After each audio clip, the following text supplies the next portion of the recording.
গোবিন্দ ভজনে করব করব বলে কালো চুল সাদা হয়ে যায়। ধীরে ধীরে আমার নয়নের দৃষ্টিশক্তি কমে যায়। এমন একটা সময় আসে রে ভাই, আমার হাঁটিতে চরণে চলে না, দাঁড়াইলে মাথায় ঘুরায়। সেদিন গৌরী চরণে কেঁদে কেঁদে বলি, হে গৌরী হরি,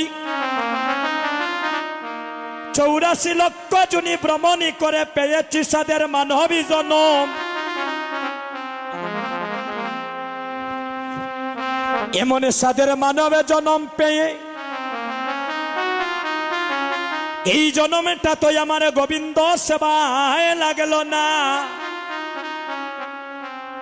এমন সাদের মানবে জনম পেয়ে মায়ারে সংসারে মায়ারে মুহে পড়ে রইলাম।